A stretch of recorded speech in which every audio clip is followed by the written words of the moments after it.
Welcome back to the deep dive, where we take that huge stack of information and turn it into instant expertise for you. Hmm. Today, we are getting into I guess you'd call it the beautiful, chaotic resurgence of rock and metal. It really is a resurgence. Yeah, we're talking about a genre that just thrives on, that raw energy you just can't automate. And to set the stage, I actually have to share a quick story from the road. It sums it all up. Okay, I'm listening. Please tell me this is going to set the tone for why people are, showing up to concerts in record numbers. It absolutely is. So we were planning this video giveaway. The script said our content director, Gabe, gets a pie in the face. Simple enough. Right. But then our bandmate, Dylan, he shows up last minute, decides Gabe needs to be behind the camera, and he's just like, nope, I'm taking the pie. Oh, the self-sacrificing martyr for the content. Exactly. So we pied Dylan a lot, Yeah. and from that exact moment, this vicious retributive cycle was born. He was plotting. Oh, he was plotting, and it all came to a head during our pre-show ritual with We Came as Romans. We call it whiskey time. Okay. So I walk into the trailer, I say, it's whiskey time, and bam! I get hit with a pie, and then this massive, plume of confetti right after. An ambush. A total ambush. I was completely ambushed. My mouth was open mid-sentence. I just inhaled this mouthful of, I don't know, cold, sugary cream. Oh, no. I literally couldn't breathe.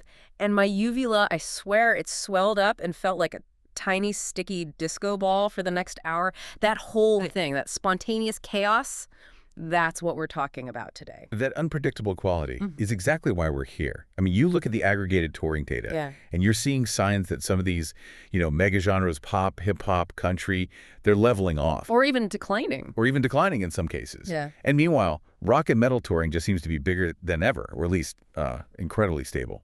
It feels so counterintuitive, in this age of curated streams and algorithms. So I guess our mission today is pretty simple. What is fueling this boom?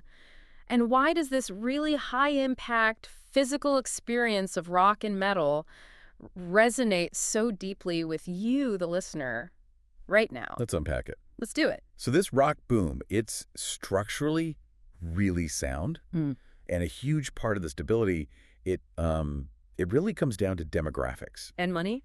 and disposable income. Yeah. I mean, think about the fans who were, 15, 16 when they first fell in love with a band like Blink-182. Oh, yeah, or some of the niche metalcore bands from the early 2000s. Exactly. Back then, they couldn't afford a ticket and a T-shirt. No way, but now they're 34, 38, maybe even 40. They've got careers. You have disposable income, and all of a sudden that $150 ticket for a reunion show is, totally doable. It creates this really cool synergy. That's a beautiful synergy. Okay. You've got massive generational appeal. You have the nostalgia of these 20-year anniversary tours bringing back the original fans. And they're sharing the floor with 15 and 18-year-olds who are just finding this music now. Yes. Look at a festival like when we were young. It's the veterans and the new generation, all right there, drawn by the same thing. And I think the why of that is so important. I mean, we spend all day behind screens, right? Everything is mediated by algorithms. It's also perfect and digital. And there's this deep human need for something real, something physical that just confirms you're actually alive. And heavy music is, it's uniquely built to deliver that. You contrast it with the spectacle of modern pop. Okay. You see this huge, flawless production, Pink flying on a trapeze or something. Yeah. But a lot of the time, the instruments are on a track. You're watching an incredible performance, but the music itself is canned. Right. There's no risk. Right. You know exactly what's coming, and you know it's going to be perfect. Which is kind of the opposite of rock. It's the exact opposite. With rock and metal, that risk factor is the selling point. Fans want to see the band really playing. They want to see the drummers sweat. They kind of enjoy the idea that they might, see them mess up. It makes it human. It's a shared moment, not just playback. Yeah, and the relationship with the crowd is just fundamentally different. We're not talking about just clapping along. No, we're talking about crowd surfing, mosh pits. A collective physical experience. It's like a healthy, controlled, communal demolition. You're screaming your favorite songs until you're hoarse. And that lets the show be different every night. It's not a carbon copy of the record. Never. The guitarist might extend a solo just because the energy's right, or the vocalist hits a line differently. You mentioned Bring Me the Horizon playing a Halloween show painted as skeletons. That dedication that makes it a singular, I was there memory. Right. You're not just consuming, you're co-creating the energy in that room. And that live energy is, I think, being amplified by this sonic evolution we've seen. Oh, Well, for a long time, heavy music was all about aggression. How heavy can we make it? right. Lowest tuning wins. Exactly. But now we're seeing this mastery of fusion. Melody is unquestionably king. And you're talking about bands like Sleep Token or Bad Omens. They're the perfect examples. Mhm. They have so successfully fused metal with, like, pop and R&B ideas, all by mastering these incredibly sticky hooks. So let's talk about a track like Caramel by Sleep Token. Perfect. I mean, the initial vocal is almost like gospel. It's so melodic and totally radio-friendly. Yeah. It sets up an expectation. It pulls you in. It does. Yeah. And they execute this perfect pop structure for, the first three quarters of the song. Yeah. Verse, chorus, bridge. But then, just when you're comfortable, they pull the rug out. They slam on the brakes and just drop into the heaviest, most aggressive thing you've ever heard. The guttural screaming, the drumming. It just blows your initial expectation out of the water. And that keeps you on the edge of your seat. Okay, but let me push back a little here.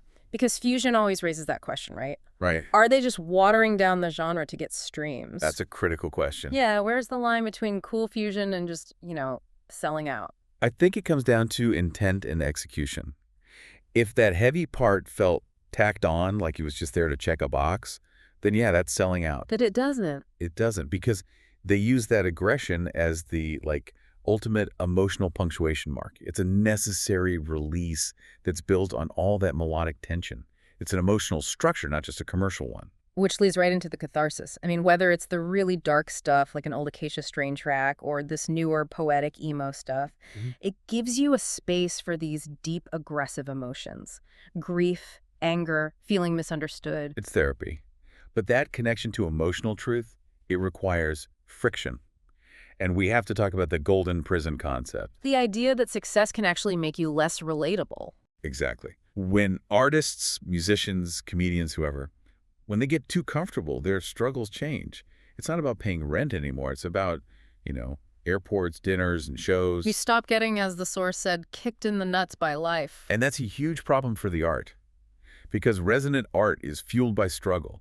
The artist has to, pick open some scabs that didn't really fully heal. Failed relationships, trauma, real tragedy. Yeah, if a band member is dealing with loss or a break-in, that messiness forces them to reconnect with the emotional core of the music. The well of inspiration kind of dries up if you're too happy. You have to have access to those dark places to connect with a fan who's dealing with their own life problems. It's a constant challenge. Speaking of challenges, let's pivot to the business side. Yeah. Because being authentic now also means being really savvy about how you get your music out there. And that brings us to the big, complicated threat of AI. Yeah, the barrier to entry is just gone. You can upload an AI-generated song to Spotify right now. The landscape is just hyper-competitive. Talent isn't enough anymore. You need serious marketing skills. And the AI threat, it's multifaceted. The fear isn't just that listeners will, actively choose AI music. What's the deeper fear? The deeper, more insidious fear is that these AI tracks, and some already have hundreds of thousands of listeners, will be quietly slipped into playlisting. So the platform itself is weaponizing the algorithm against its own artists. Precisely. It's an easy way for them to siphon off fractions of a penny. The ultimate worry, the really dark scenario, is that the CEOs of Spotify or Apple Music just decide to cut out the middleman entirely They start making their own music. and feeding it right into their own algorithm. Why share the pie when you can own the whole bakery? That is self-dealing at the highest level. But you did note that AI could also be a tool, right? Yeah. Especially for discoverability. Right. I mean, we should be skeptical, but the tech could enhance discovery. If I can ask my streaming service, find me an artist who sounds like Deftones mixed with R&B, good for working out, that's actually a useful tool. It helps you find niche human artists. Yeah. It just sharpens that whole ethical debate around originality, That old saying, originality is just undetected plagiarism. Now let's talk about the money, because that's a whole other spider web. The money gets split so many ways before the band ever sees it. It's a vast web. I mean, let's break it down. Every dollar from publishing, like a song in a video game or a commercial, Yeah. it gets split with publishers who can take up to 25%. Then your manager takes 15 to 20% of the gross. The booking agent takes 10% of the live guarantee. And that's before the band pays for the crew, the bus, gas, insurance. I mean, the guarantee you get for a show often just covers the cost of getting there. It's a high overhead business. It is. which forces bands to be more than just musicians. The internal structure becomes, like, departmentalized. You need entrepreneurs in the band. You do. The drummer might also be the social media manager. The guitarist might be the one handling the accounting spreadsheets. Talent is table stakes. Business acumen is survival. And when you're on the road 4 or 5 months a year, grinding it out, that business structure means nothing if the personal dynamics fall apart. Oh, absolutely not. You need systems to fight burnout and resentment. Coping mechanisms. Big time. Playing trading card games, collecting records, just finding an hour to walk around a city. Anything to feel like a human again. Right. But the most insightful thing we found was this practice of the Sunday Smackdowns. Okay, walk me through that. It sounds brutal. It is brutal honesty, and it's crucial. On Sunday, the band sits down and just gives fearless feedback. It's a no-holds-barred conversation. About what? Not just the performance. Not at all. Personal issues, work ethic, even wardrobe. Like, your wardrobe is pretty lame lately, and it's dragging down the stage show. Wow. That sounds like a recipe for a fist fight. Why does it work? Because it destroys what are called unspoken expectations. If you don't address that small thing, the drummer being late, the bassist's ragged shirt, it grows. It metastasizes into what the source called a premeditated resentment. You're setting yourself up to be angry later. Exactly. By forcing it all out into the open, you keep the team healthy. You prevent little things from blowing up and ruining a show. So if we step back here, this deep dive really shows us that rock and metal are thriving because they deliver this physical experience that you just can't digitize. Right. The art is fueled by struggle, by emotional friction, but the business is held together by smart strategy and ruthless internal honesty. And the high cost of that life is the constant trade-off. Yeah. We touched on that tragedy one band faced, their manager dying right before a huge song drop. Yeah. That kind of thing brings this devastating perspective. Right. And suddenly, all the anxiety about streaming numbers or reviews, it doesn't matter. It recenters everything on what's actually important. Relationships, your bandmates, your family. It brings us to this ultimate challenge, right? The choose your regrets dilemma. Yeah, the pain of being a touring artist isn't just being tired. It's chronic imbalance. The very structure of success, the private bus, the isolating hotel rooms, it makes it easier to miss life. You are structurally set up to miss your kids' birthdays, weddings, funerals. So you have to choose which pain you can live with. Is it the pain of never achieving your goal because you lack that obsession you see in, an Ollie Sykes or a Vessel? Or is it the pain that comes from that imbalance, the life you missed, which is the undeniable price you pay for those world-class outcomes? That level of dedication, it requires a constant, painful trade-off with the rest of your life.